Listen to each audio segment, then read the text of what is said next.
प्रिय पाठकों, भारत की प्राचीन कला संस्कृति एवं विरासत के अंतर्गत जो समृद्ध इतिहास रहा है उसको केंद्रित करते हुए आज जिस विषय को मैं आज आपके समक्ष साझा करना चाह रहा हूं उसका संबंध गुप्तकालीन स्थापत्य कला से है।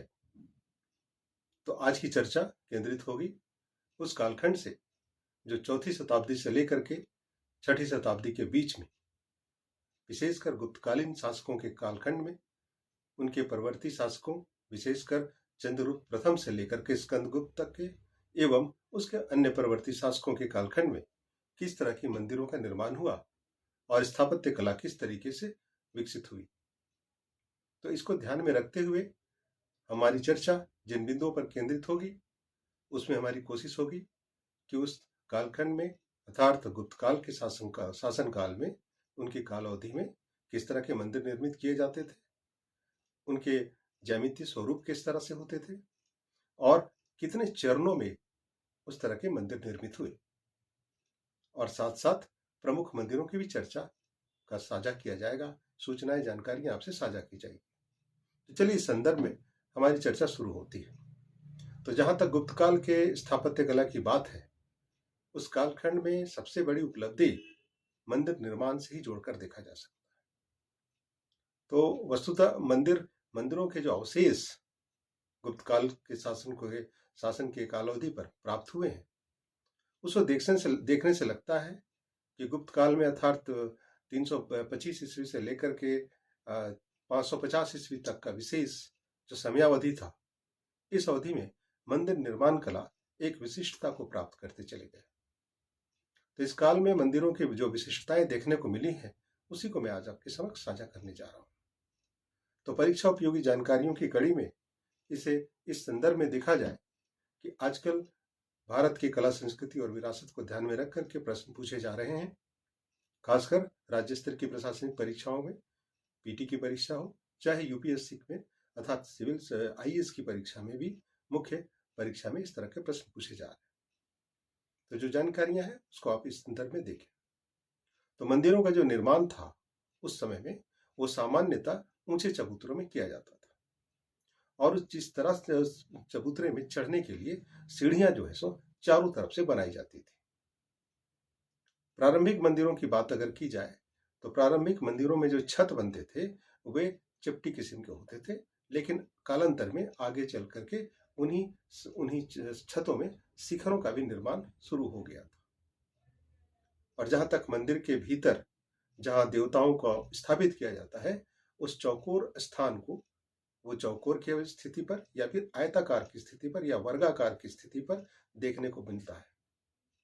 तो प्रारंभिक दिनों में उसका जो ज्यामितीय स्वरूप था वो वर्गाकार ही था, जहां गर्भगृह में मूर्ति को स्थापित किया जाता था, और इस तरह मंदिर का वो सबसे महत्वपूर्ण भाग माना जाता था, क्योंकि इसी को गर्भगृह की संज्ञा दी जाती थी और इसके चारों तरफ परिक्रमा मार्ग बना होता था। अब गर्भगृह के प्रवेश द्वार की बात की जाए तो उस प्रवेश द्वार के पास जो चौखट बने होते थे उसमें मकर वाहिनी गंगा और कुर्म वाहिनी यमुना के चित्र उत्कीर्ण होते थे। ये गुप्त काल की कहा जाए एक विशिष्ट पहचान मानी जा सकती है। और जहां तक मंदिर के द्वार की बात की जाए तो द्वारों में भी अलंकरण देखने को मिलता है। उसी को दृष्टिगत रखते हुए प्रसिद्ध तत्काल गणितज्ञ और विशेषज्ञ वराहमिहिर ने कहा था कि इस शाखा उस जो स्तंभ बनाए जाते थे द्वार के पास उसमें उसकी एक चौथाई हिस्से पर कहा जा सकता है कि द्वारपाल की चित्रण होता था, स्वास्तिक का चित्रण होता था और पत्रवलियों का भी चित्रण होता था। तो गुप्त काल के मंदिरों की विशिष्टताओं में ये प्रारंभिक चरण में देखने को मिलता है। गुप्त काल की बात हो रही है तो ये जानने की जरूरत है कि आरंभिक दिनों में जो मंदिर बनाए जाते थे उसमें जो गर्भगृह होता था, गर्भगृह के सामने एक कहा जा सकता है कि स्तंभ युक्त मंडप भी होता था, और जो बाद में कहा जा सकता है तो वो गर्भगृह के चारों ओर स्तंभ युक्त मंडप भी बनाए जाने लगे थे, और ये मंडप कुल मिलाकर के इन्हें अलंकृत भी किया जाता था। और वर्गाकार जो स्तंभ बनाए जाते थे उसके शीर्ष भाग पर 4 सिंहों का मूर्तियां परस्पर एक दूसरे से पीट करते हुए उन्हें उत्कीर्ण करते हुए भी दिखाया गया है। तो गुप्तकालीन मंदिरों की ये विशिष्टताओं में एक मुख्य विशिष्टता देखी जा सकती है। और जहां तक गर्भगृह की बात हो रही है तो गर्भगृह में केवल मूर्ति ही स्थापित की जाती थी, उसमें उपासकों को एकत्र होने का कोई स्थान नहीं दिया जाता था। तो प्रारंभिक गुप्तकालीन मंदिरों की चर्चा के क्रम में इस मंदिर की विशिष्टता अभी आप सुन रहे हैं। गुप्तकालीन के अधिकांश मंदिर को देखा जाए तो वो पाषाण से निर्मित देखे जाते हैं। यह अलग बात है कि कुछ मंदिर ऐसे भी हैं, विशेषकर 2 मंदिरों की चर्चा मैं करूंगा, जिसमें भीतरगांव का मंदिर है और एक सिरपुर का मंदिर, ये ईंटों से निर्मित है। तो गुप्तकालीन मंदिरों की वास्तुकला के विकास क्रम को अब देखने की आवश्यकता है। तो कहा जा सकता है कि समस्त मंदिर की जो विकास की परंपरा रही उसे चरणबद्ध देखा जाए तो 5 चरणों में विभाजित करके समझा जा सकता है। अर्थात प्रथम चरण में और प्रथम चरण के बाद द्वितीय चरण में किस तरह से क्रमिक परिवर्तन हुए मंदिर के आकार प्रकार पर या उसके ज्यामितीय स्वरूप पर, उस पर चर्चा होनी चाहिए। तो प्रथम चरण के मंदिर में जो छतें होती थी वो सपाट बनाई जाती थी और मंदिरों का जो आकार होता था वो वर्गाकार होता था।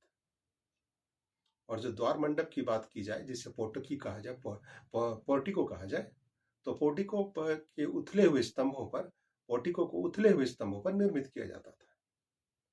इस तरह की एग्जाम्पल की अगर बात की जाए या उदाहरणों की बात की जाए तो सांची में, अर्थात मध्य प्रदेश के जो विदिशा शहर है उसमें सांची का जो मंदिर संख्या 17 है, 17, उसमें इस तरह के उत्कीर्ण तस्वीरें दिखने को मिलती हैं, इस तरह के विवरण देखने को मिलता है।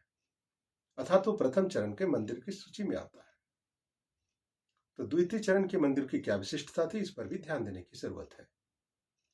तो इस चरण में बने हुए मंदिरों की बात की जाए तो उसमें गर्भगृह के चारों ओर ढका हुआ कहा जा सकता है मार्ग देखने को मिलता है, जिसे आप प्रदक्षिणा पथ के रूप में कह सकते हैं।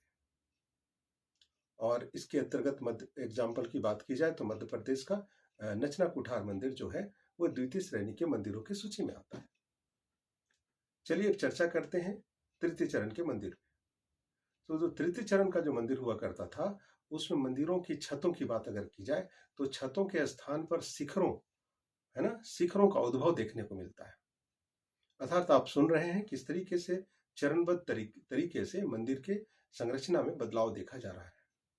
तो तृतीय चरण पर मैंने बताया कि अब छतों, सपाट छतों के बदले में अब मंदिरों में शिखरों का स्थान आना शुरू हो गया था। ये तीसरे चरण की उपलब्धि रही।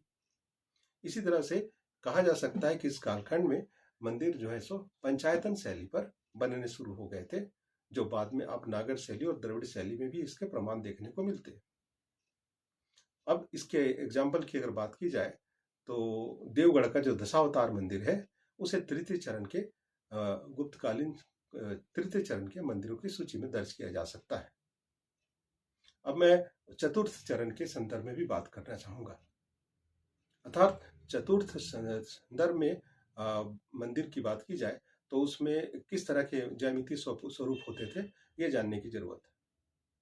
तो इस काल अवधि में मंदिरों का जो आकार हो गया वो आयताकार किस्म के मंदिर बनने शुरू हो गए थे। और आयताकार मंदिरों की सूची में जो एग्जाम्पल आता है वो महाराष्ट्र के सोलापुर में तीर मंदिर जो है ये चौथे चरण के मंदिरों की सूची में आता है। तो अभी तक हमारी चर्चा गुप्तकालीन स्थापत्य कला के अंतर्गत मंदिरों की विशिष्टताओं को लेकर के हो रही है। इन्हीं में से परीक्षाओं में प्रश्न पूछे जाते हैं। अर्थात आपका कॉन्सेप्ट यदि क्लियर है तो आपको सरलता से प्रश्न के तह पर आप पहुंच जाते हैं और सरलता से जवाब दे पाते हैं। तो चलिए पांचवें चरण की बात कर रहा हूं। पांचवें चरण के मंदिर कैसे होते थे? तो गुप्तकालीन जो काल समयावधि था उसमें पांचवें चरण के मंदिर की बात करें तो यह मंदिरों के ज्यामितीय स्वरूप में वृत्ताकार शक्ल लेने लगे थे मंदिर। अर्थात कहा जा सकता है कि इसमें मंदिरों का निर्माण थोड़ा सा गोलाकार आकृति में लेना शुरू हो गया था। इसके भी प्रमाण मिलते हैं जो राजस्थान जो राजगीर का जो मनियार मठ है, जिसे जरासंध का बैठक भी कहते हैं, है ना, और इसमें मनसा देवी की मूर्ति भी स्थापित है। तो ये जो है सो कहा जा सकता है तो पांचवें चरण के मंदिरों के तर्ज पर देखा जा सकता है। तो इतनी बात हो गई। अब हमारी चर्चा गुप्तकालीन प्रसिद्ध मंदिरों की भी होनी चाहिए। तो चलिए, हमारा प्रसिद्ध पहला ध्यान जाता है दशावतार मंदिर पर, अर्थात देवगढ़ के मंदिर पर। तो इस मंदिर को कहा जा सकता है कि भगवान विष्णु के द्वारा इस मंदिर में जितने भी अवतार हुए थे, विष्णु के जितने अवतार हैं, उन अवतारों की कहानी बताई गई है इस मंदिर में। तो गुप्तकालीन मंदिरों में कहा जा सकता है कि सर्वोत्तम उदाहरण के तौर पर दशावतार मंदिर को देखा जा सकता है, जो कि वर्तमान में उत्तर प्रदेश राज्य के ललितपुर जिले में स्थित है, जो प्राचीन काल में झांसी का हिस्सा हुआ करता था। तो इस मंदिर की विशिष्टता यह है कि इसमें 12 मीटर का एक ऊंचा शिखर बनाया गया है, और कहा जा सकता है कि शिखर बनाने की परंपरा जो है ना, ऊंचे शिखर बनाने की परंपरा इसी मंदिर से देखने को मिलती है। इसी मंदिर में भगवान विष्णु के शेषशाही स्वरूप को और रामावतार और कृष्णावतार के रूप में उनको चित्रित किया गया है। चलिए, इस कड़ी में कहा जा सकता है कि इस मंदिर को गुप्त स्थापत्य कला का कहा जा सकता है कि इसे प्रतिनिधि मंदिर के रूप में इसे दर्ज किया गया है। तो कभी कभी बहुविकल्पी प्रश्नों की कड़ी में ऐसे प्रश्न पूछे जाते हैं कि गुप्तकालीन मंदिर स्थापत्य कला में किस मंदिर को प्रतिनिधि मंदिर के रूप में दर्ज किया जाए। तो दशावतार मंदिर अर्थात देवगढ़ का दशावतार मंदिर इसका सही जवाब होगा। चलिए, इस कड़ी में हम लोग आगे चलते हैं और गुप्त काल की अन्य मंदिरों की चर्चा करते हैं। तो उसमें 5वीं शताब्दी में बने हुए अन्य मंदिर की चर्चा में भूमरा का मंदिर है, जो कि मध्य प्रदेश के कहा जाए सतना जिले में। तो इस मंदिर की को भालकुलेश्वर मंदिर के नाम से भी जाना जाता है, और जहां पर एक मुखी शिवलिंग के रूप में एक प्रतिमा अंकित है। इस तरह से अन्य मंदिरों की बात अगर की जाए तो तिगवा का मंदिर भी गुप्तकालीन मंदिरों की सूची में आता है। तो तिगवा का मंदिर वर्तमान में मध्य प्रदेश राज्य के कटनी और जबलपुर के बीच में स्थित है। यह मंदिर गुप्त काल की सबसे पुरानी जीवित मंदिरों में दर्ज किया जाता है। इस मंदिर के अंदर नरसिंह के रूप में विष्णु की छवि अंकित है और गर्भगृह में रखी हुई है। गर्भगृह का व्यास अगर देखा जाए तो 8 फीट के आसपास गर्भगृह का व्यास है। तो गुप्त काल की समस्त मंदिरों में इस मंदिर को रहस्यमय मंदिर की सूची में दर्ज किया जाता है। कुछ और मंदिरों की चर्चा हो जानी चाहिए।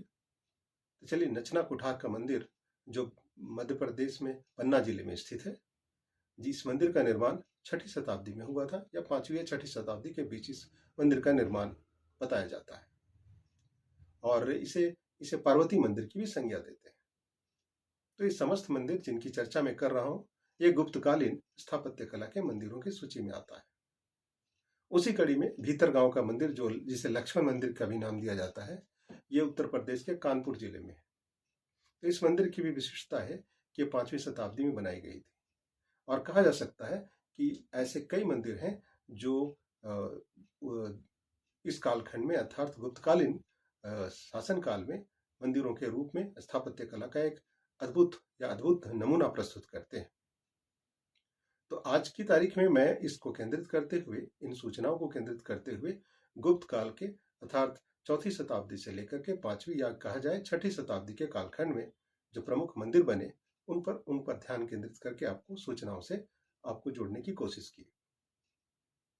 तो इस तरह से देखा जाए तो आज की तारीख में इस संदर्भ में प्रश्न परीक्षाओं में पूछे जाने की परंपरा शुरू हो गई है। तो उम्मीद करता हूं कि आज आपने मेरे इस व्याख्यान को ध्यान से सुना होगा, जो परीक्षा उपयोगी होगी। जल्दी किसी विषय पर मैं पुनः आपके बीच उपस्थित रहूंगा। आज आपने मेरे व्याख्यान को ध्यान से सुना, इसके लिए आपको हृदय से धन्यवाद।